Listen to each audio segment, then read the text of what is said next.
Star Trek Into Darkness is one of the year's most anticipated movies. One of its stars, Simon Pegg, please Scotty, of course, is with me now. Before we talk to him, let's have a sneaky preview. Should we have use of the transporters? Negative, Not with these magnetic fields. I need to beam Spock back to the ship. Give me one way to do it. Maybe if we had a direct line of sight. If we Hold on, wee man. You're talking about an active volcano, sir. If that thing erupts, I can't guarantee we can withstand the heat. I don't know that we can maintain that kind of altitude. Our shuttle was concealed by the ash cloud, but the Enterprise is too large. If utilized in a rescue effort, it would be revealed to the indigenous species. Spock, nobody knows the rules better than you, but there has got to be an exception. None. Such action violates the Prime Directive. Shut up, Spock. We're trying to save you, damn it. Doctor, the needs of the many outweigh the needs of the few. Spock, we're talking about your life!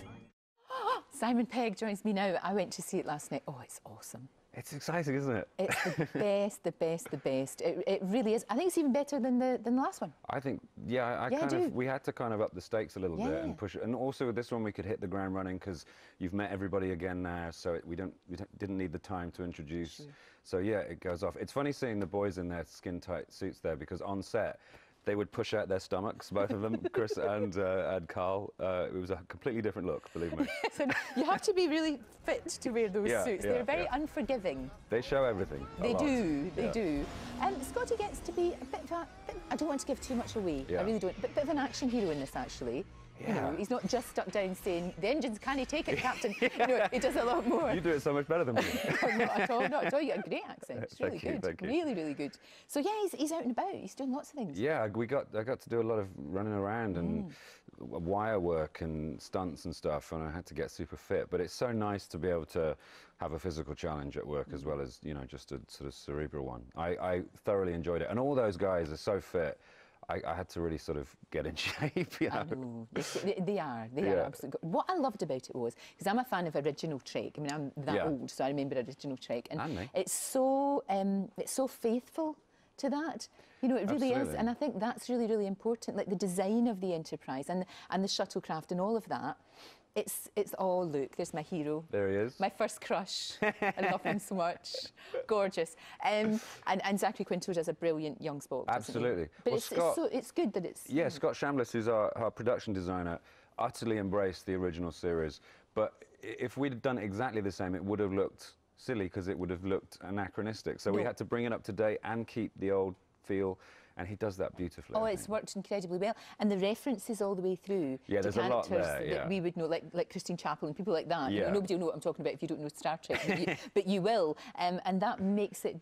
Just gives it another layer. Well, what's great, I think you could see this one without even having seen the first of JJ's one. Yeah. But if you are a fan of Star Trek and you know even a little bit about it, there's stuff in there that will make you smile. You know, which is it's a clever balance. I think. It's very good. When's the next one out? Soon. Because it was too long. What was it, 2009? It was 4 years. Come on. But I think this time round, you know, it might be a little sooner. I'm not sure. Good. But the sooner I can get back into that, you know, I had the best 6 months last year. I bet it was amazing. It was great fun. And we must mention Benedict Cumberbatch because he is what. Well, we can't give this away, but honestly, you will gasp. I did in the cinema. I mean, like that. He's an amazing villain.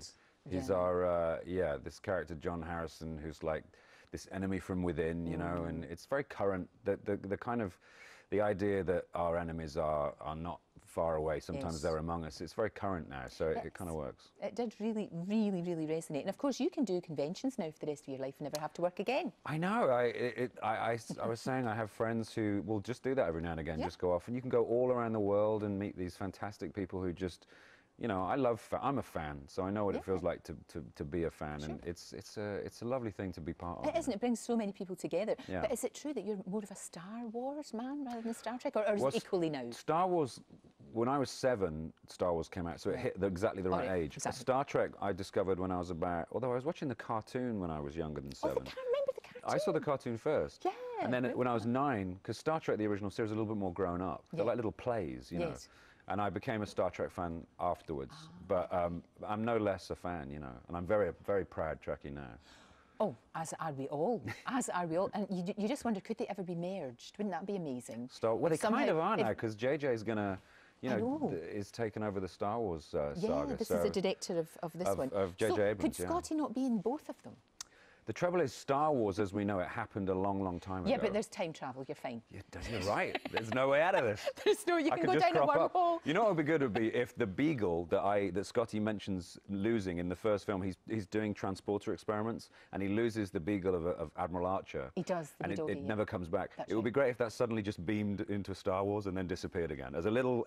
I'm liking it. So that them that know would know. And then that don't would be completely confused. It'd be crazy. So look, have you gone all Hollywood? Are you over there all the time? Are you still over here? No, I live in Hertfordshire, and at the moment I'm all over it. I've just got back from Vancouver, and I go to after the Star Trek press tour. I go to Johannesburg for a bit, and then Shanghai, and then I come back here, and then I go to Australia. It's a bit all over the place, but my heart is here in the UK. I live here. You know, my family live here, and I have no plans to move really. No, good. I'm glad. You have to stay here too. And like I say, that hopefully the next one we're not going to have to wait so many years. Fingers crossed, that. yeah. Fingers crossed. Next project after that, what can we see you in? I'm currently, well, The World's End comes out in July, which is the third film in the series that I've made with Edgar Wright and starring myself and Nick Frost. And we made that. We've had an amazing cast: Martin Freeman, Paddy Considine, Eddie Marzan, Nick and me, and Rosamund Pike. Which will be out in July, and I'm very excited about that because it's. You just lurch from treat to treat, you. I love working. You do. Well, I loved the movie.